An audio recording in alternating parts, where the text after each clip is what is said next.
আসসালামু আলাইকুম। আশা করি সকলে ভালো আছেন। স্মার্ট আইডিয়ার নতুন আরেকটি ভিডিওতে সবাইকে স্বাগতম। বন্ধুরা, আজকে আমি আপনাদের মাঝে যে বিষয়টা নিয়ে আলোচনা করব সেটা হলো বর্তমান সময়ে যেটা বডি কন্টাক্ট বিষয় বলে। অনেকেই কমেন্ট সেকশনে কমেন্ট করেছেন যে আসলে বডি কন্টাক্ট জিনিসটা কি? আবার অনেকেই জানেন, অনেকেই জানেন না। তবে যারা জানেন না তাদের জন্য আজকের এই ভিডিও। বডি কন্ট্যাক্ট হচ্ছে আপনার যে আপনার দালাল বা এজেন্সির সাথে যে আপনি কন্ট্যাক্ট করেন, তখন আপনাকে তো ওয়ার্ক পারমিট বা কোম্পানি ভিসার মাধ্যমে ইউরোপের সেনজেনভুক্ত দেশ যে ক্রোয়েশিয়া বর্তমানে ভিসার ইস্যু অনেক ভালো। তো ওইসব দেশে আনার জন্য আপনার সাথে কন্ট্যাক্ট হয় যে আসলে আপনাকে এই দেশে এনে দিবে বাস।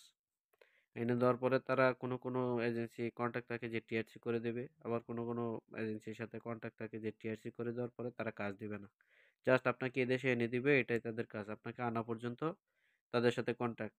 কিন্তু আপনি যারা আসবেন এদেশে, এসে আপনি আপনার কাজ আপনাকে ম্যানেজ করতে হবে। বা তারা অনেক সময় টিআরসি কন্ট্যাক্ট থাকে যে টিআরসি করে দিবে, অনেকে বলে টিআরসি করে দিবে না। তবে টিআরসি যদি করে দেয় সেই বিষয়টা একটু ভালো আপনার জন্য, কারণ টিআরসি না করে দিলে অনেক প্রবলেম। যারা নতুন আসবেন, আম ইউরোপে আসার জন্য যারা প্রিপারেশন নিছেন, ইউরোপে আসবেনই, তারা অনেকেই না বুঝে কি করেন যে বডি কন্ট্যাক্ট করে ফেলেন যে আমাকে ইউরোপে বাস নিয়ে দিবেন, এরপর আর কোনো দায়িত্ব নাই। তবে আপনি এতগুলো টাকা পয়সা খরচ করে আসবেন, দেখা গেছে ইউরোপে আসতে গেলে কমপক্ষে আপনার 10 থেকে 15 লাখ টাকা খরচ করে আসবেন। তবে অবশ্যই আপনি এই দেশে আসলে যদি আপনি ক্রোয়েশিয়াতে এসে থাকেন বা অনেক টাকা ধার দেনা করে বা ব্যাংকে থেকে লোন নিয়ে আপনি আসেন, তাহলে আপনার আমার মনে হয় যে বডি কন্ট্যাক্টে আসাটা ঠিক হবে না। কারণ বডি কন্ট্যাক্টে আসলে নতুন অবস্থায় এসে একটা এলাকার ভিতরে আপনি একটা দেশে আসলেন, এসে কাজ ম্যানেজ করাটা বা এখানে যখন আপনি পরিবেশ জানেন না, ভাষা জানেন না, সেক্ষেত্রে আপনার জন্য সো টাফ হয়ে যাবে যে যেকোনো কিছু একটা অর্জন করা। তবে যাদের লোক আছে তাদের বিষয়টা ভিন্ন। যার আর কোনো লোক নেই এদেশে বা এসে নিজেই কাজ করবেন বা এদেশে থাকবেন বা এদেশে সেট হওয়ার চিন্তা ভাবনা করে আসবেন, তারা অবশ্যই বডি কন্ট্যাক্টে না আসাটাই আমার মতে সবচেয়ে উত্তম। কারণ আপনি যদি আসেন একটা কোম্পানি দেখে, ভালো একটা কোম্পানি দেখে আসেন, কোম্পানিতে আসলে আপনি কাজ পাবেন, কোম্পানিতে থাকার একটা জায়গা পাবেন। বডি কন্ট্রাক্টে আসলে আপনি কোথায় থাকবেন? এদেশের সিস্টেমটা ভিন্ন। এদেশে কোম্পানি যে থাকতে হয়, কোম্পানি বেস থাকতে হয়। এরকম হোস্টেল ওরকমভাবে গড়ে ওঠে নাই, বা আপনি থাকার জন্য বা খুব এক্সপেনসিভ। থাকার জন্য যেই কয়েকটা জায়গা আছে এগুলাতে ভাড়া অনেক বেশি। আপনার দৈনিক 15 থেকে 20 ইউরো শুধু ভাড়া দেওয়া লাগে। থাকা খাওয়া 15-20 ইউরো। তো 20 ইউরো করে দিলে মাসে প্রায় ৬০০ ইউরোর মতো চলে যাবে ৩০ দিন যদি আপনি থাকেন। তো সেটা অনেক এক্সপেনসিভ, অনেক ব্যয়বহুল। কারণ এদেশে বাঙালি কমিউনিটি এখনো ওরকমভাবে গড়ে ওঠে নাই। তো বডি কন্ট্যাক্টে যারা আসবেন কাদের জন্য সুবিধা হবে? আমি তো এতক্ষণ যেগুলো বললাম এগুলো অসুবিধা। কারণ আপনি নতুন আসার পরে এখানে খুবই আপনার পরিচিত না থাকলে আপনি অনেক ধরনের হ্যাসেলের সম্মুখীন হবেন। কারণ একটা নতুন দেশে আপনি কিছুই জানবেন না, রাস্তাঘাট চিনবেন না, ভাষা জানবেন না, অনেক সমস্যা।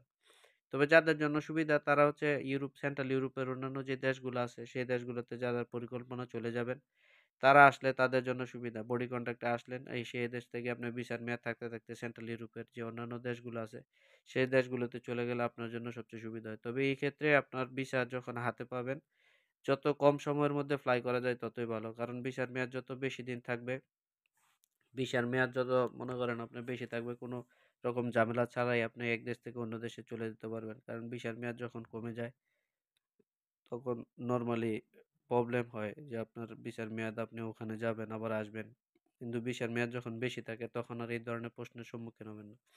যারা বডি কন্ট্রাক্টে আসতে চান, যারা আপনার এই দেশটা যে শুধু জাস্ট ট্রানজিট হিসাবে ব্যবহার করবেন, যে আপনি এই দেশের মাধ্যমে ইউরোপে প্রবেশ করার পরে আপনি ইউরোপের অন্যান্য যে সেন্ট্রাল ইউরোপের যে উন্নত দেশগুলো আছে, আপনার ভাই, বন্ধু বা যারা আছে তাদের কাছে চলে যাবেন। সেই সেই হিসাবে যদি আপনি জমা দেন, তাহলে তাদের জন্য আমি বলব অবশ্যই বডি কন্ট্রাক্ট যেটা, এটা অবশ্যই তাদের জন্য ভালো। কিন্তু যাদের নিয়ত যে এদেশে আসবেন, ধার দেনা করে টাকা পয়সা ইনভেস্ট করে আপনি এদেশে আসবেন, এসে আপনি থেকে কাজ করবেন, তাদের জন্য বডি কন্ট্যাক্ট জিনিসটা অনেক হিতে বিপরীত হবে। কারণ আপনার নিজের ক্ষতি আপনি নিজে করবেন। বডি কন্ট্যাক্টে আপনি আসবেন, নতুন মানুষ, কোনো কিছু চিনবেন না, জানবেন না। আপনার জন্য কাজ ম্যানেজ করাটা অনেক টাফ হয়ে যাবে।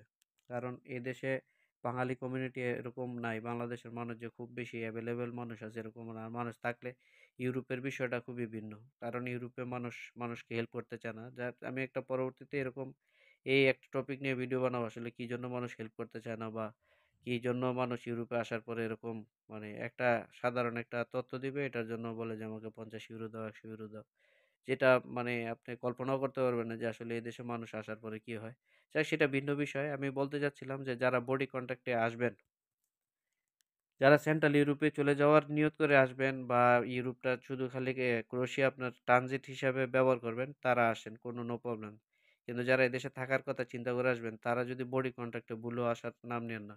যদি আসেন তাহলে মনে করেন আপনার মানে নিজের বিপদ নিজে ডেকে আনার সমান হবে। কারণ আমি তো বারবার করে বললাম যে এটা নতুন দেশ। এই দেশে আসার পরে আপনি ভাষা বুঝবেন না। আর এই দেশে কাজ ম্যানেজ করাটা এত না, আপনি নিজে কাজ করতে পারবেন না। এখানে কোম্পানি ছাড়া কাজ করা যায় না। এই সমস্যাগুলো আছে বডি কন্ট্যাক্টে। তো বডি কন্ট্যাক্টে যদি আসেন, অন্যান্য দেশে যাওয়ার নিয়ত থাকলে আসবেন। সিধা মানে সোজাসাপটা যেটা অন্যান্য দেশে যদি চলে যাওয়ার নিয়ত থাকে তাহলে বডি কন্ট্যাক্টে আসবেন। আদারওয়াইজ যদি দেশে থেকে ইনকাম করে যে টাকা খরচ করছেন এই টাকা উঠাবেন এই দেশের থেকে চিন্তা করে, তাহলে বডি কন্ট্রাক্টের চিন্তা করা মানে নিজের পায়ে নিজে কুড়াল মারা। তবে আজকে আমি চেষ্টা করেছি আপনাদের যে বডি কন্ট্যাক্টে যে আসেন, আসার সুবিধা আর অসুবিধা কি? বডি কন্ট্যাক্টের আসার একটাই সুবিধা, আপনি জাস্ট ইউরোপে এন্ট্রি করতে পারবেন এটাই। আর অন্য কোনো সুবিধা আমার আমার জানা মতে এখনো হয় নাই। কারণ এজেন্সিগুলা যেই টাকার বিনিময়ে যে পারমিটগুলা বের করে এটাই হচ্ছে বডি কন্ট্রাক্ট আরকি। যেটাকে টাকার বিনিময়ে পারমিটগুলা বের করে কোম্পানিকে বলে যে আপনি শুধু জাস্ট লোকটা আনার ব্যবস্থা করে দিবেন। আপনাকে কাজ দেওয়া লাগবে না, কিছু করা লাগবে না। এটা হচ্ছে বডি কন্ট্রাক্ট। তো আজকে আমি চেষ্টা করেছি আসলে বডি কন্ট্রাক্টে ইউরোপে আসার সুবিধা এবং অসুবিধাগুলো। সুবিধা একটা ওই যে আপনি ইউরোপে এন্ট্রি করলেন। আর কোনো সুবিধা নাই বাস। বাকি সব অসুবিধা। তো আজকের ভিডিও এখানেই শেষ করছি। সবাই ভালো থাকবেন, সুস্থ থাকবেন।